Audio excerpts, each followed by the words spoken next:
औज़ुबिल्लाहिमिनश्शैतानिर्रजीम बिस्मिल्लाहिर्रहमानिर्रहीम। Dear students, अस्सलाम वालेकुम। आज का हमारा टॉपिक है लाइसोसोम्स। ये एक और ऑर्गेनेल है जो साइटोप्लाज्म में पाया जाता है। तो ये जो है ये डिफरेंट फॉर्म्स में होता है, यानी लाइसोसोम्स साइटोप्लाज्मिक ऑर्गेनेल है, डिफरेंट है फ्रॉम अदर्स। और डिफरेंट क्यों है, इसकी वजह देयर मॉर्फोलॉजी, यानी शक्ल और सूरत में ये दूसरों से मुख्तलिफ है। There were isolated as a separate component. तो इनको अलग से कैसे आइसोलेट किया गया, पहली दफ़ा किसने किया, तो ये डी ड्यूब था 1949 को। इसने अलग ऑर्गेनेल के तौर पर इसको आइसोलेट किया। लाइसोसोम लाइसो और सोमा से निकला है। लाइसो मीन स्प्लिटिंग, तोड़ने वाला। सोमा मीन बॉडी, यानी दूसरी चीज़ों को तोड़ने वाली body. Are found in most eukaryotic cells, eukaryotic cells में पाया जाता है ज़्यादातर। एनी फॉरेन ऑब्जेक्ट, कोई भी सेल के बाहर से चीज़ जो आती है, that gain entry into the cell, cell के अंदर दाखिल होगी, इसको इमीडिएटली ये एनगल्फ कर लेते हैं, निगल लेते हैं। कौन? Lysosomes. And completely broken into simple digestible pieces. जो भी चीज़ सेल के अंदर दाखिल होगी उसको ये निकलेंगे और सिंपल जो है डाइजेस्टिबल यानी हज़म करने वाले पीसेस में तोड़ देते हैं। और this process is known as phagocytosis, और इस प्रोसेस को फैगोसाइटोसिस कहते हैं, यानी eating process of the cell. तो सेल के अंदर ये ईटिंग प्रोसेस करते हैं।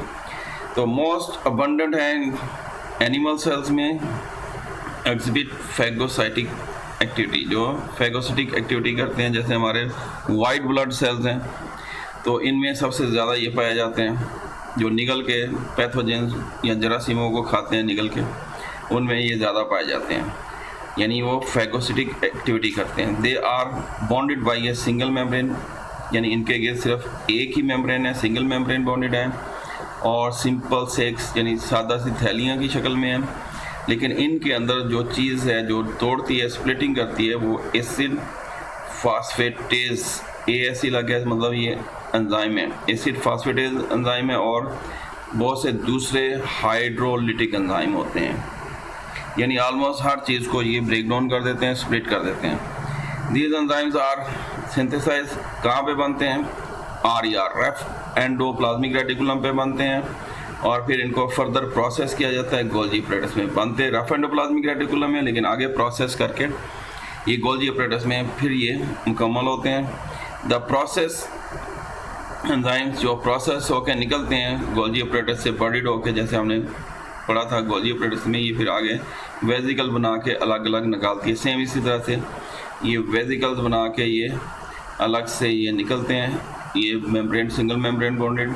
तो दूसरी सेक्रेशन के साथ साथ ये लाइसोसोम्स भी इसी तरह से बनते हैं फाइनल प्रोडक्ट की शक्ल में। तो ये इनको जब ये बन के निकलते हैं तो इनको प्राइमरी लाइसोसोम्स कहते हैं। तो lysosomes contains those enzymes which can digest the phagocytosed food particles. तो लाइसोसोम्स में वो एंजाइम है जो सेल निगलता है फूड पार्टिकल्स को, उसको हज़म करने के लिए, उस फूड को हज़म करने के लिए, चाहे वो प्रोटीन है, लिपिड्स हैं, कार्बोहाइड्रेट्स हैं, उनको तोड़ने के लिए इनके अंदर एंजाइम्स मौजूद होते हैं। फिर नेक्स्ट इसमें बहुत सारे कंपोनेंट्स ऑफ द वैक्यूल।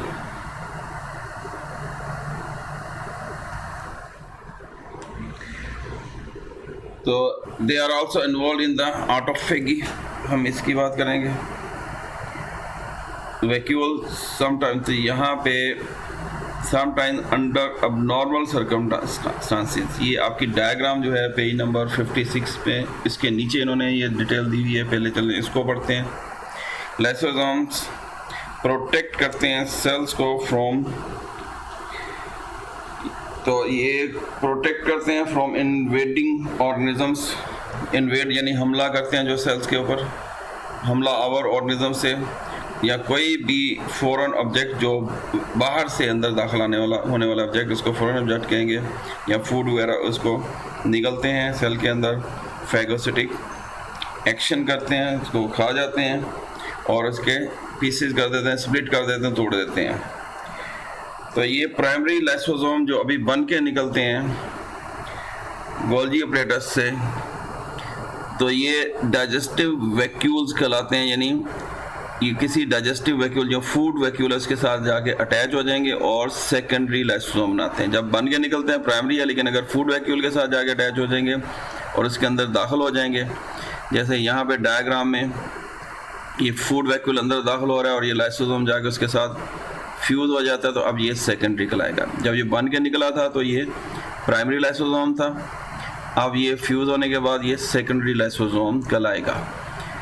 तो वेरियस लाइसोसोमिक एंजाइम्स ये डाइजेस्ट करते हैं वेरियस चीज़ों को, वेरियस कंपोनेंट्स को वैक्यूल के अंदर जो मौजूद होती हैं, समटाइम्स अंडर अबनॉर्मल कंडीशन। लेकिन बाद दफ़ा जब अबनॉर्मल कंडीशन हैं, सर्कमस्टांसिस हैं, मसलन स्टारवेशन हो रही है, सेल को भूख लगी हुई है और उसको फूड नहीं मिल रही, तो नॉर्मल फिजियोलॉजिकल प्रोसेस के तौर पर ये सेल के अपने पार्ट्स खाना शुरू कर देता है।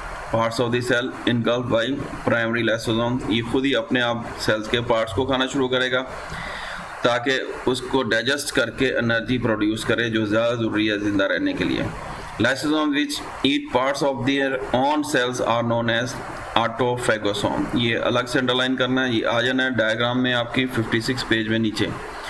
ये जो लाइसोसोम है इनको ऑटोफेगोसोम्स कहेंगे, और जो डाइजेस्टिव वैक्यूल होगा ऑटोफेगोसोम में उनको सेकेंडरी लाइसोसोम ही कहा जाएगा, यानी ये उनके साथ मिलकर सेकेंडरी बनाते हैं, अब चाहे वो उसके अपने ही पार्ट्स क्यों ना हो। तो they are also involve in the autophagy, यानी अपने आप को खाने के प्रोसेस को ऑटोफेगी कहेंगे, सेल्फ फिटिंग को कहेंगे।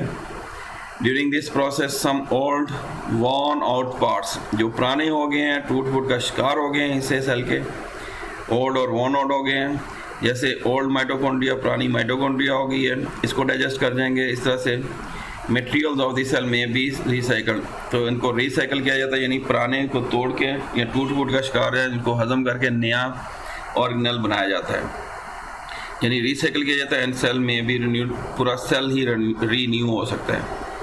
There enzymes can also result in degeneration of the cells, cell को डीजनरेट भी करने में हेल्प करते हैं ये।